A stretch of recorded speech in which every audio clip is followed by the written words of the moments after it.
Hi, I'm Chris, and I've been practicing with Pamako Sangha for 2.5 years now, and so it's about time I made a testimonial.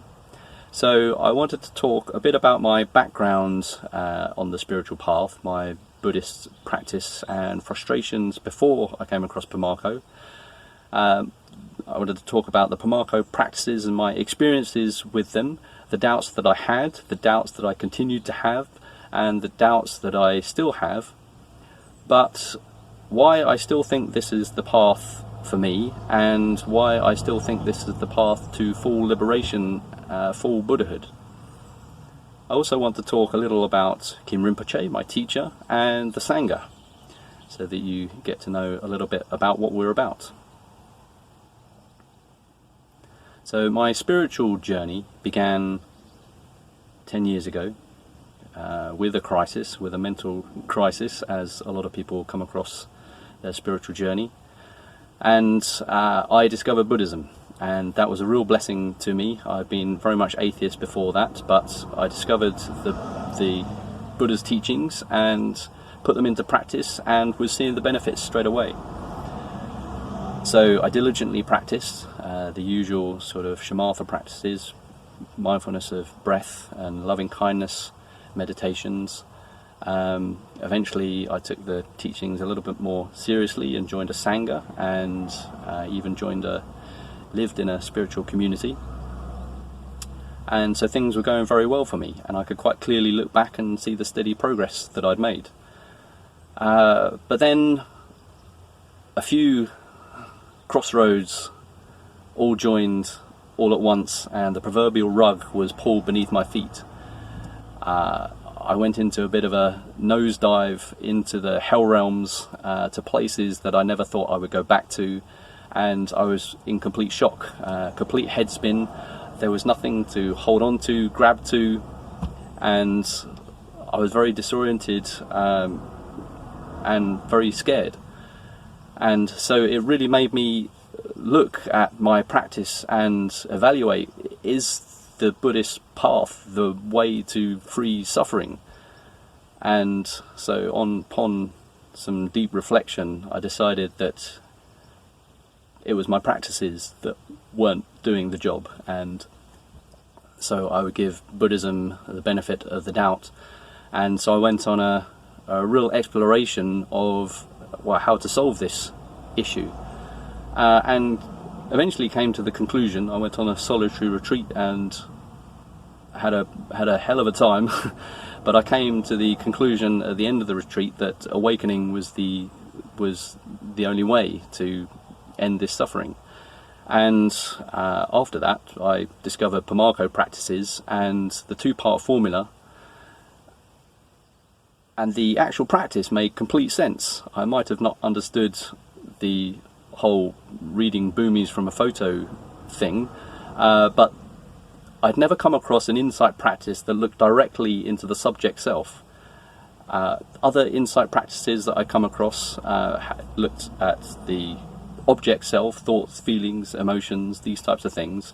I practice the 6 elements practice, but nothing made as much sense as this, to look directly back at the cause of suffering, the very construction that we make that creates suffering. And the 2PF did a very good job at that. So I thought I would trial it and see what happened. And so I did, and things seemed to change. My experience and insight to reality seemed to change. But the thing for me was that my experience was very different to what I was expecting. I was expecting complete bliss and peace of mind, constantly this complete stability of the mind. But what I got instead was like opening a cage and unleashing the tigers. It was a real emotional roller coaster for me. So there was a hell of a lot of confusion.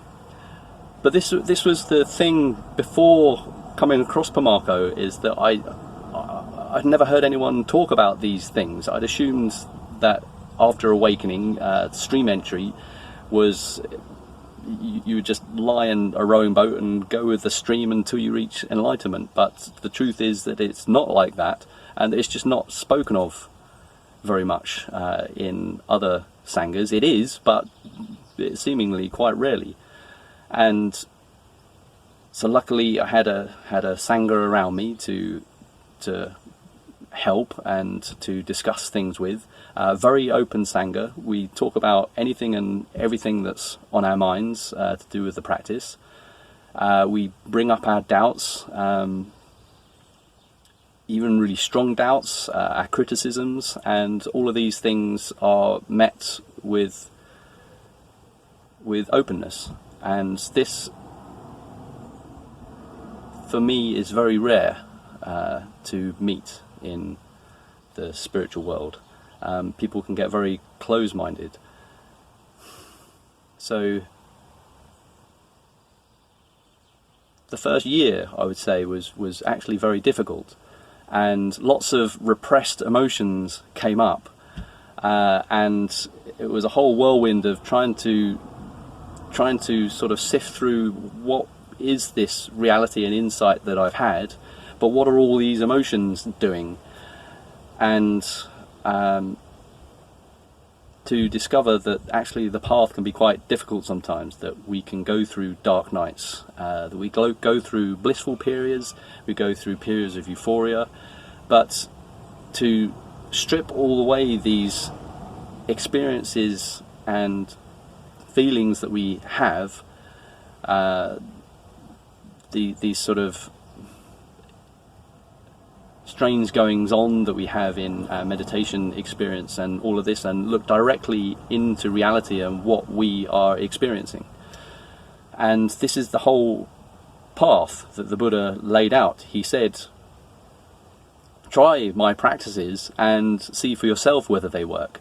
See whether your experience becomes more direct, more intimate, and there are direct ways to assess this for yourself, whether the path is working. There are clear signs along the way that the Buddha laid out as to whether you are on the right track, you're going in the right direction. And we have this very specifically in Pamako, in the Pamako practices, to determine this.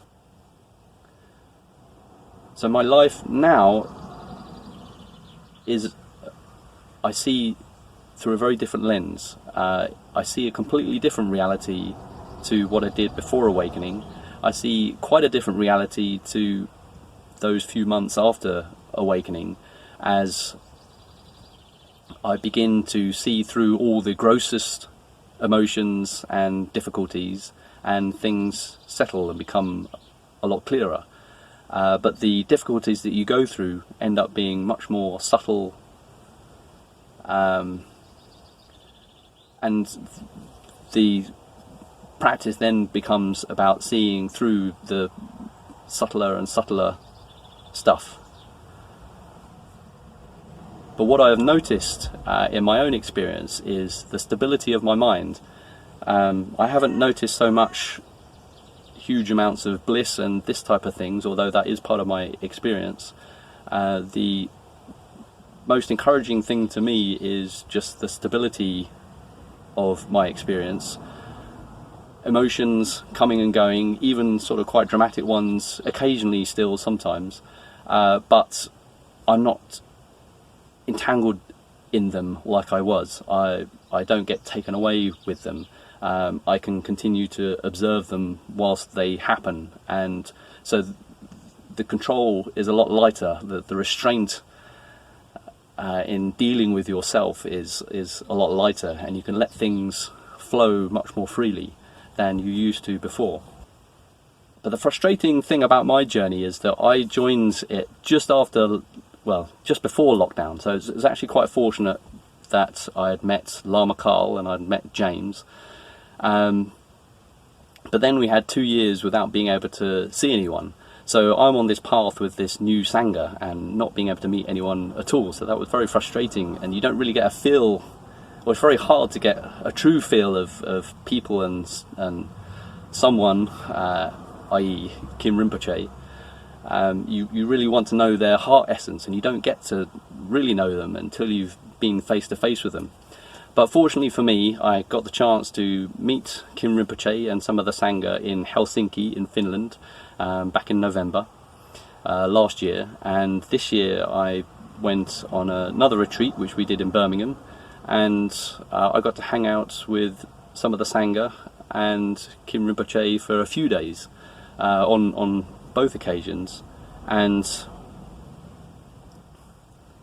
it really helped. It really helped me see that these are very genuine people, that Kim Rinpoche himself is just an utterly open, selfless person. He can be quite different from his online persona,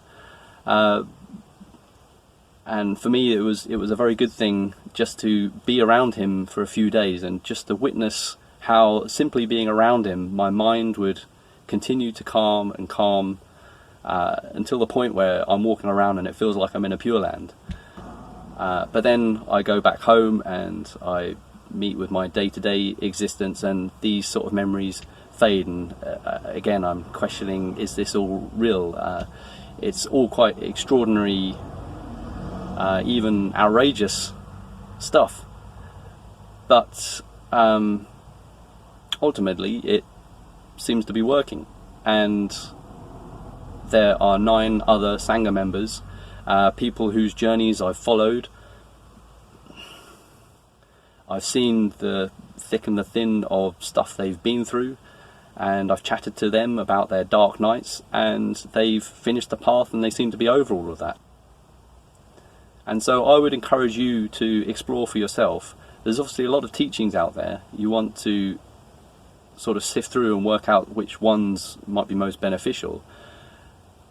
But if this appeals to you, if there's some sort of intuition you have about this, I would suggest try some of it out. It's all open, it's all online, it's all available to experiment with, and the only way you're going to know is if you experiment and trial it and assess for yourself whether the teachings appear to have some merit, and if they do, consider whether you want to dive a little bit deeper. So may you go well, and may your practice go well for the benefit of all beings.